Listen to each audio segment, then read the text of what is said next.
Tragedia della strada nel Vicentino, 42enne di Borso del Grappa finisce con lo scooter in una scarpata, nulla da fare per l'uomo.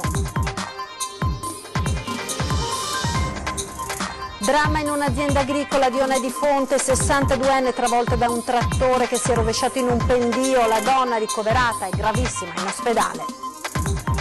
Danni ingenti soprattutto alle colture nelle località della Pedemontana Trevigiana colpita ieri sera da un violento nubifragio con grandine a Maser, i problemi maggiori.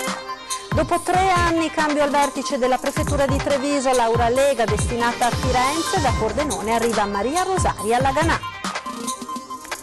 Via alle fioriere dalle aree verdi degradate della città di Treviso, prima misura del sindaco Mario Conte contro lo spaccio di droga, eliminare i nascondigli utilizzati dai pusher.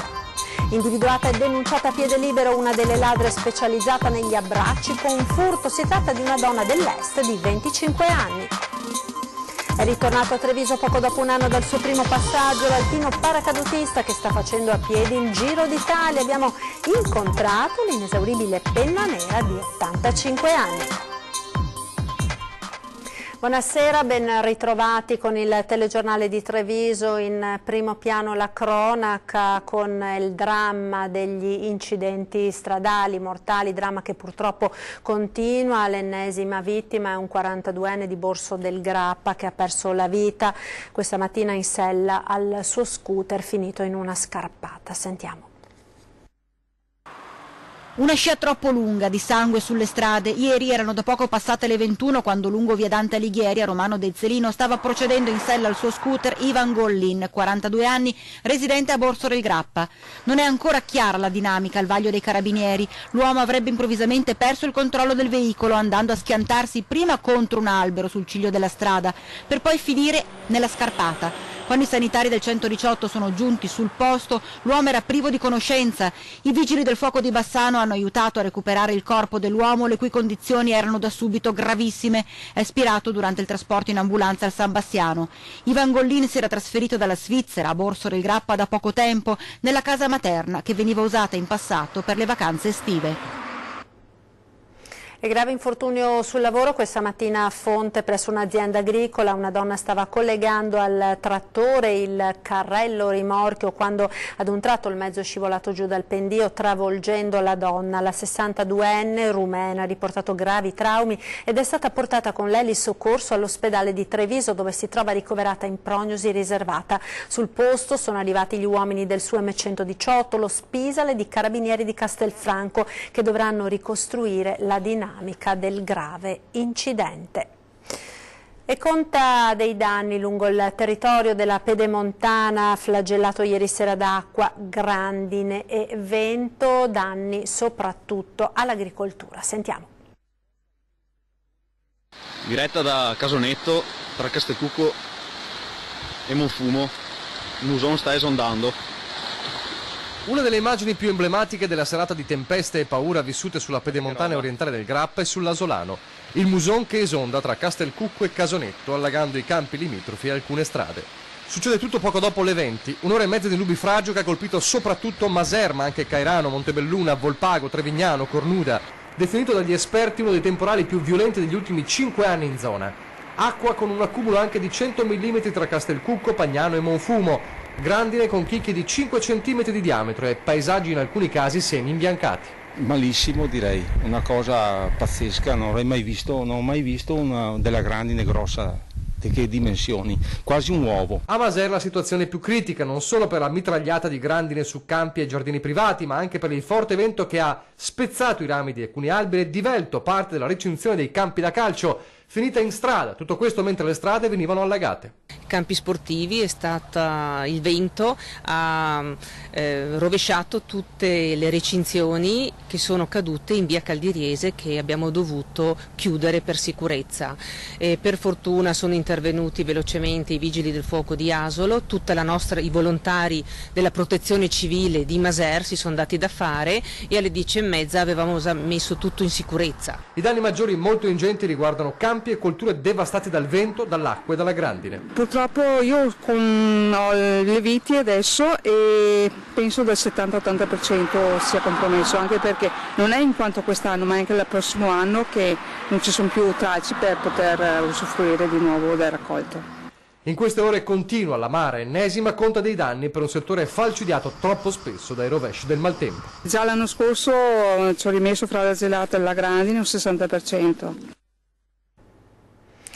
Cambio al vertice della prefettura di Treviso, Laura Lega lascia il capoluogo della Marca per andare a Firenze, a Treviso, da Pordenone arriva la prefetta Maria Rosaria Laganà, l'ha reso noto oggi il Ministero dell'Interno comunicando il giro di nomine in diverse città d'Italia. Laura Lega era arrivata a Treviso nel luglio del 2015 dopo la bufera che aveva investito colei che l'aveva preceduta, la prefetta Maria Augusta Marrosu, nella gestione di un gruppo di un centinaio di migranti che vennero alloggiati in un condominio a Quinto di Treviso, scatenando la protesta dei residenti. Spaccio di droga in città, giro di vite dell'amministrazione comunale che ha deciso di potenziare i controlli della polizia locale ed eliminare i nascondigli utilizzati dai pusher a partire dalle fioriere. Sentiamo.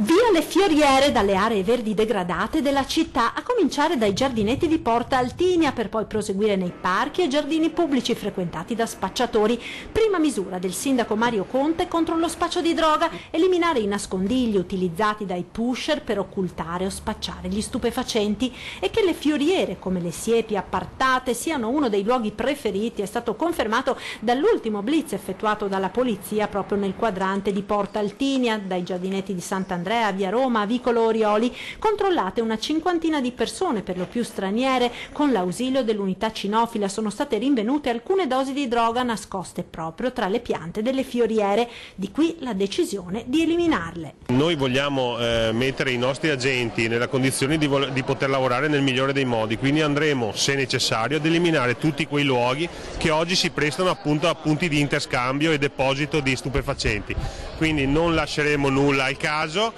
e assieme alla polizia locale interverremo anche eliminando quelle fioriere che oggi non hanno nulla a che vedere con il decoro, ma sono diventati veramente dei luoghi di deposito di stupefacenti.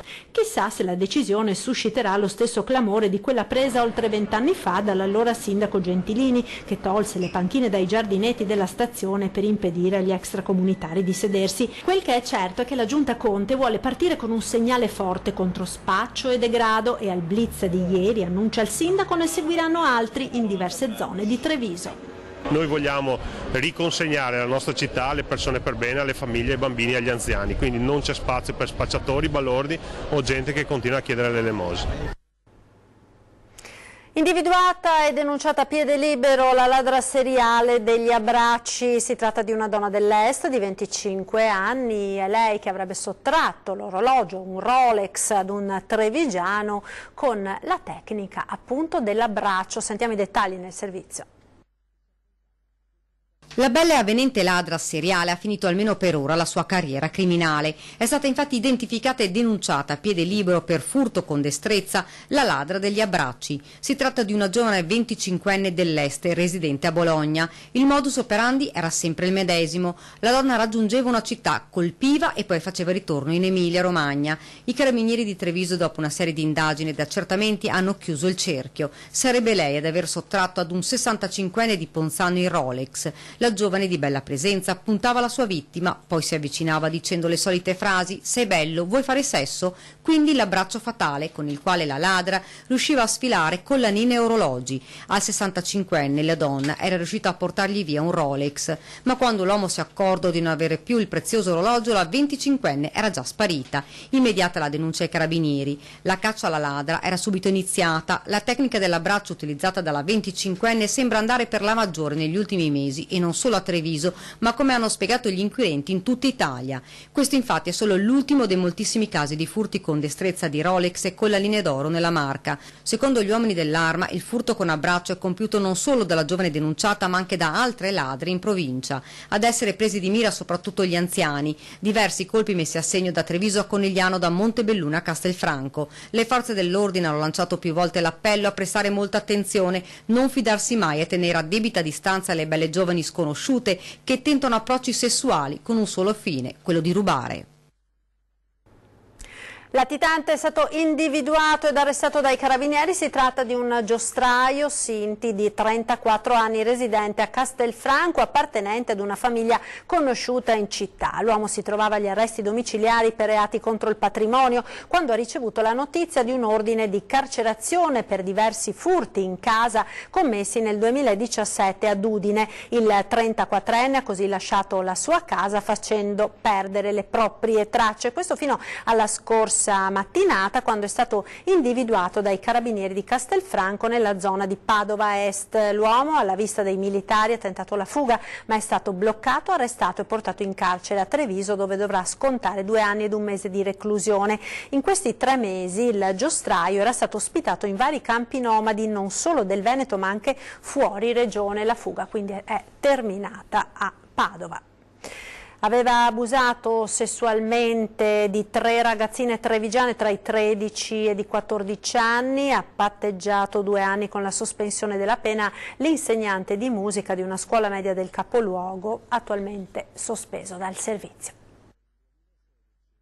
2 anni con la sospensione della pena. È finito così il procedimento a carico dell'insegnante di musica di una scuola media del capoluogo, accusato di violenze e abusi sessuali nei confronti di 3 ragazzine tra i 13 e i 14 anni. I fatti in realtà risalgono a 10 anni fa. La vicenda però è venuta alla luce l'anno scorso, quando una delle ragazzine ha deciso di raccontare di essere stata molestata dal professore quando aveva solo 13 anni. Foto intime, baci e palpeggiamenti nelle parti intime. Tutto avvenuto durante le ore extrascolastiche. Immediate le indagini. A questa denuncia se ne sono aggiunte in seguito altre 2 giovani, sempre della stessa età, che hanno raccontato la medesima versione. Addirittura in un caso la ragazza ha spiegato di aver avuto rapporti sessuali completi. Il terzo caso invece non è perseguibile perché è già scattata la prescrizione. L'insegnante, che prima ha respinto ogni accusa, poi invece ha iniziato con le prime ammissioni. Dopo 5 mesi di indagine è arrivato il patteggiamento a 2 anni, ma i legali delle vittime non sono soddisfatti e non escludono la possibilità di presentare un'istanza alla Procura di Treviso e alla Procura Generale per l'impugnazione. Vi è un riconoscimento di una tenuità che fatico a riconoscere, ha spiegato l'avvocato di una delle ragazze. Parliamo ora di zecche e delle complicazioni che possono venire in caso si venga morsi. Sono già 6 i casi che si sono registrati nell'ultimo periodo in provincia di Treviso. Anche le zecche, che soprattutto nella zona pedemontana, che vivono diciamo in queste aree, sono infettate da queste 2 malattie fondamentalmente. Cresce la preoccupazione per i morsi di zecca nella zona della pedemontana trevigiana, 3 i casi di meningoencefalite e altrettanti quelli della malattia di Lyme registrati nei primi 6 mesi del 2018 nel Coneglianese, Vittoriese e Quartier del Piave.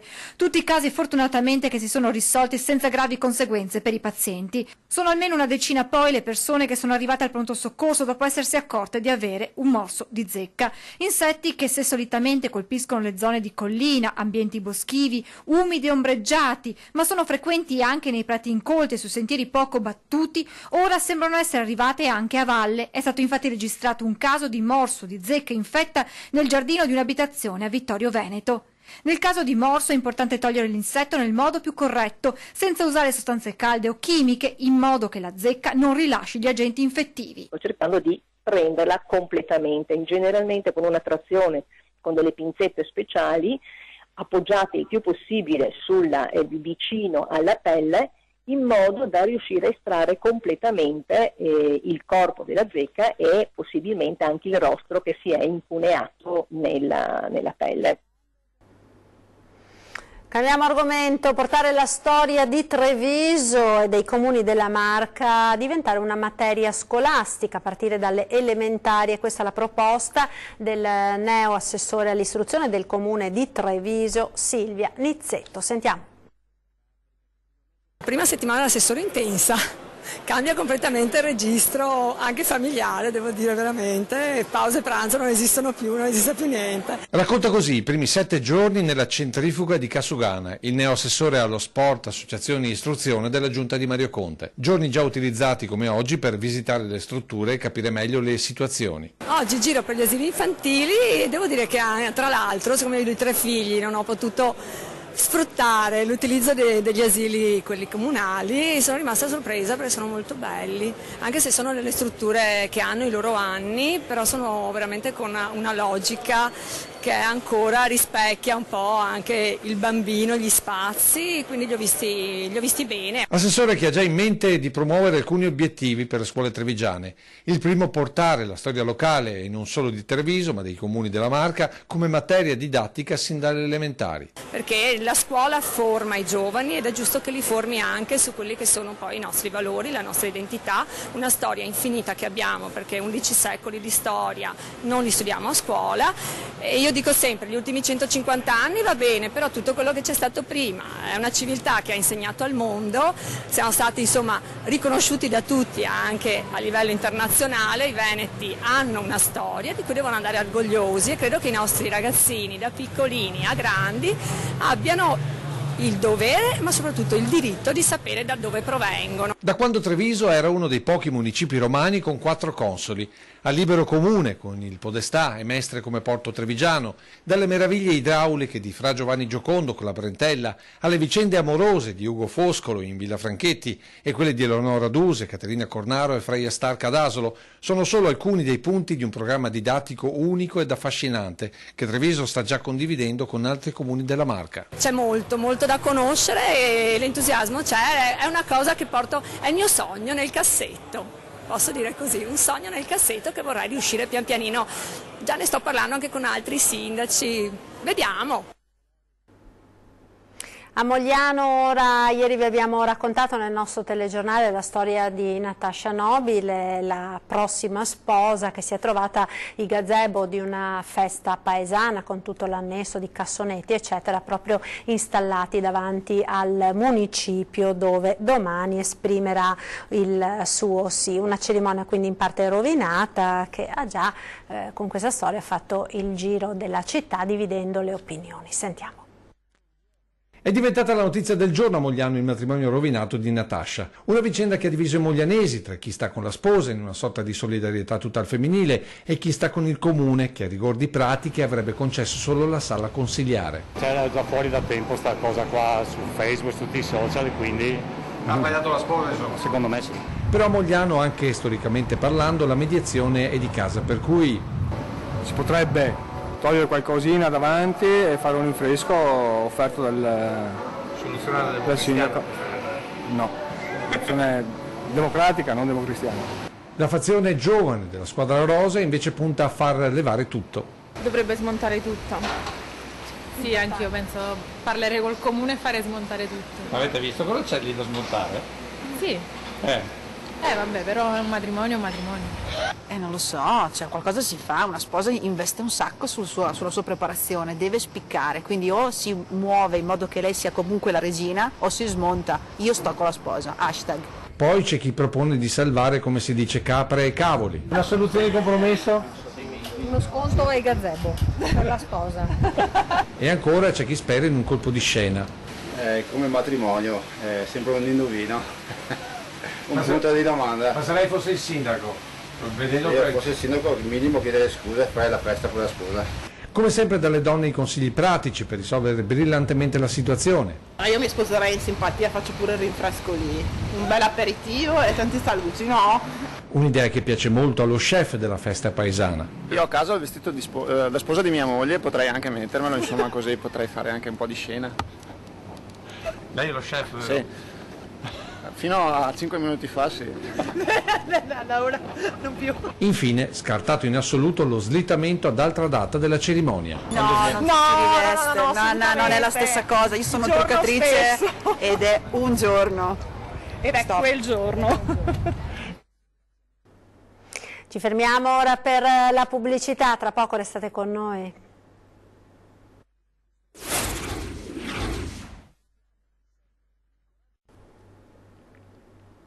E rieccoci in diretta con il TG di Treviso, è ritornato in città poco dopo un anno il suo primo passaggio, l'alpino paracadutista che sta facendo a piedi il Giro d'Italia, un'impresa nell'impresa, considerato che appunto questo alpino ha 85 anni. Vediamo. Alessandro Bellier. Alpino paracadutista. Ecco, da dove viene perché fa questa marcia? Vengo da Genova e arrivo a Palermo il 24 ottobre, giorno del mio 85esimo compleanno. 85 e non sentirli, o quasi. Marcia spedito per l'ennesimo Giro d'Italia, questo singolare atleta che oggi, per la terza volta in pochi anni, è ripassato per Treviso per incontrare il nuovo sindaco. Voglio parlare con i giovani e con i diversamente abili di fare sport.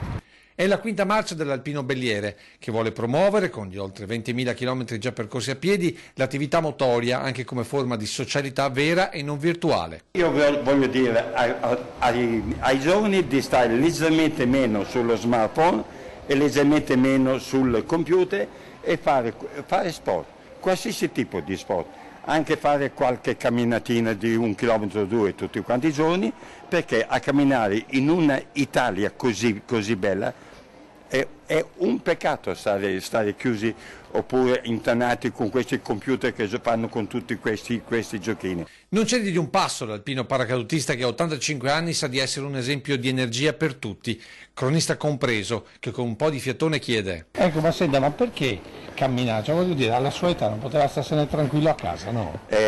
Allora, molti aspettano questa benedetta morte stando in un caffè oppure a casa davanti alla televisione. Io torno a dire, abbiamo un'Italia così bella, io la voglio visitare fino ai 115-120 anni sono a posto, io faccio lance, ancora sono anche subacqueo, faccio qualsiasi cosa che fa un sessantenne. Ed ad attendere questo singolare atleta all'ombra della Loggia dei 300 il sindaco Mario Conte e una rappresentanza degli alpini trevigiani. Scambio di regali e fotografie ricordo con annesse battute scherzose. Quando le gambe sono stanche si consiglia di camminare con il cuore, ma lui già lo fa. E quindi l'augurio buon cammino perché ne avrei. Grazie, ce ne ho ancora tante. Poi di nuovo in cammino verso la prossima meta, non prima di averci svelato il suo elisir di lunga vita, di camminata. Perché ho fatto moltissimi sport e poi io cambio amoroso ogni 2 anni e sono di una felicità spaventosa. Polvere! Maestà! Ed ora siamo alla pagina del meteo, come ogni venerdì con il nostro esperto, perché sarà un fine settimana finalmente all'insegna del bel tempo, con sole e temperature massime fino a 33 gradi, ma dalla prossima settimana però nuove perturbazioni torneranno a farsi sentire. Vediamo. Sole e temperature gradevoli, sarà davvero un fine settimana all'insegna del bel tempo. Per chi ha deciso di fare 2 giorni di relax, questo è il weekend giusto. Il tempo sarà prevalentemente soleggiato su tutta la regione.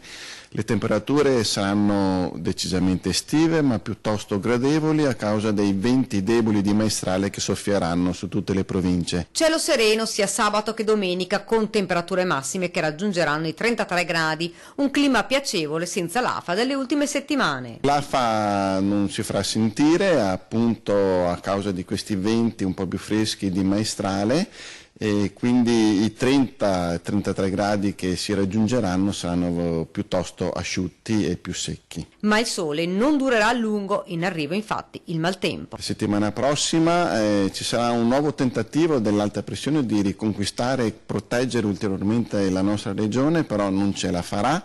Infatti il tempo è previsto in nuovo peggioramento da martedì anche nei giorni successivi, con altri temporali che colpiranno gran parte del Veneto. Torna musica per il sociale, progetto dedicato ai disabili. Domani sera il primo dei 2 concerti a Mansuet. Con te partirò. Torna anche quest'anno con 2 grandi concerti, Musica per il sociale, un progetto collegato a Cultura senza barriere, rivolto alle persone disabili, rendendo gli eventi fruibili ed accessibili anche a chi ha delle difficoltà. Un progetto nato nel 2015 a Cimadolmo, cui quest'anno ha aderito anche il comune di Mansuet, testimonia il tenore Francesco Grollo. Abbiamo voluto portare un evento per le persone con disabilità, un evento importante con la nostra grande tradizione musicale. Infatti domani sera saremo il 7 luglio alle ore 21 a Mansuet con l'Orchestra Regionale Filarmonia Veneta, il Coro Filarmonico del Veneto diretti dal maestro Marco Titotto, e poi saremo il 3 agosto proprio a Cimadolmo, ritorno per la 4ª edizione di Cimadolmo con l'Orchestra Filarmonica del Veneto. Un grande abbraccio alle persone disabili che verranno integrate nella comunità anche attraverso la musica. In occasione dei 2 concerti, i disabili in collaborazione con il progetto Stacco della Regione verranno invitati e trasportati ad assistere allo spettacolo. Sono felice di fare questo progetto perché di fatto è un vero abbraccio alle persone con disabilità. Diamo a loro la possibilità di assistere a un evento musicale importante fatto per il territorio e per la cittadinanza.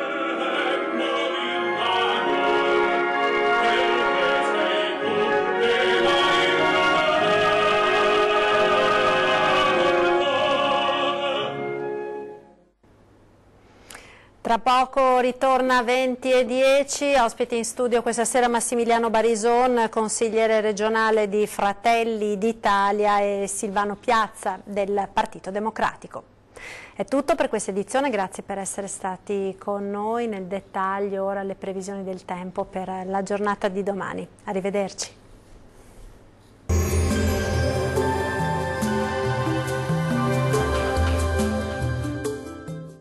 General Beton Calcestruzzi, a fianco di chi costruisce e lavora in qualità. General Beton è presente in tutto il Veneto, Friuli, Venezia Giulia e all'estero. Ben ritrovati al meteo. Bel tempo sulle nostre regioni. Vediamo il dettaglio di sabato 7 luglio. Sul Veneto ampio soleggiamento ovunque, il cielo si presenterà infatti sereno o al massimo poco nuvoloso su tutti i settori sin dal mattino e per tutto l'arco della giornata. Possibili soltanto occasionali piovaschi pomeridiani sui monti del Vicentino. Temperature minime tra 16 e 20 gradi, valori massimi compresi invece tra 27 e 33 gradi circa. Spostiamoci ora sul Friuli, Venezia Giulia. Anche qui sarà una bellissima giornata all'insegna del sole su tutti i settori. Il cielo sarà poco o parzialmente nuvoloso ovunque, salvo per occasionali ma innocui addensamenti lungo le aree costiere. Temperature minime comprese tra 17 e 19 gradi, valori massimi oscillanti invece tra 28 e 30 gradi circa. Raggiungiamo infine il Trentino, Alto Adige. Il tempo sarà lievemente instabile con qualche rovescio temporale possibile soprattutto sui settori alpini di confine. Buono ovunque, altrove con cielo sereno o al massimo poco nuvoloso. Temperature minime tra 15 e 16 gradi. Le massime invece oscilleranno tra i 29 e i 31 gradi circa. Dal meteo di Antenna 3 per ora è tutto. Arrivederci al prossimo aggiornamento.